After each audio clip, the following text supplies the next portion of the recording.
Hello guys, good morning, welcome back to my another video. তো আজকে আবার চলে এসেছি নতুন একটা ছোট্ট একটা মিনি ব্লগ তোমাদের সাথে শেয়ার করতে। তো প্রথমেই দেখতে পাচ্ছ আমরা চলে এসেছি কোথায় না, এসেছি পদ্মবাগানে চলে এসেছি কারণ আমার দুটো পদ্ম পাতা লাগবে। কারণ কি আমার মেয়ের গায়ে দেখা যাচ্ছে আজ কয়দিন ধরে যে পদ্ম কাটা উঠেছে, তো পদ্ম কাটায় নাকি ভাত খাওয়ালে পদ্ম সেই গায়ে যেগুলো উঠেছে সেগুলো ঠিক হয়ে যায় পদ্ম পাতায় ভাত খাওয়ালে। তো এই জন্যই চলে এসেছি আমি আমার হাজব্যান্ড ওই যে পদ্ম পাতা তুলতে। তো আমার হাজব্যান্ড দেখো অলরেডি পদ্ম বাগানে নেমে পড়েছে পদ্ম পাতা তোলার জন্য। তো ওর দুটো তোলাও হয়ে গেছে।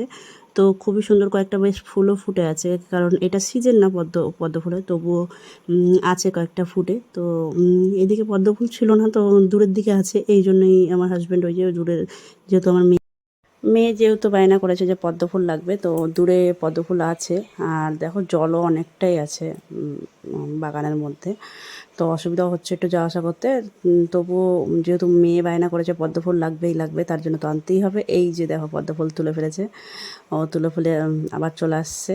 আর মেয়েও খুব খুশি, কারণ পদ্ম ফুল ওর বাবা তুলেছে যার জন্য, কারণ ও বলছিলো পদ্ম ফুল লাগবে। তো পদ্ম ফুল তোলা হয়ে গেছে, তো তুলে তুলে চলে আসছে। দেখো এই যে বাগানটা দূর থেকে দেখাচ্ছি, এই যে এতটা পুরোটা ধরে শুধু পদ্ম গাছ আছে। এটা সিজনের সময় খুব সুন্দর দেখায়, পুরো পদ্ম ফুল ফুটে থাকে।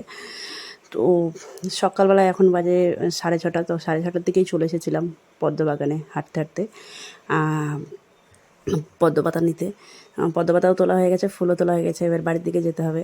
তো সবার কেমন লাগলো ভিডিওটা অবশ্যই বলবে যদি ভালো লেগে থাকে। আর পদ্ম বাগান আগে কেউ কেউ দেখেছো কি সেটাও বলবে। তো দেখো খুব সুন্দর লাগছে ফুলটা দেখতে। আর বেশি কথা বাড়াবো না, আজকের ভিডিওটা এখানেই শেষ করব, কারণ বাড়িও যেতে হবে। বাড়ি গিয়ে কাজ কাজ কাজ আছে, কাজ বাজ করে আবার যেতে হবে কাজে, আমার ডিউটিও আছে। তো দেখো আজকের জন্য এখানেই এত দূরেই, টাটা, ভালো থাকবে সবাই।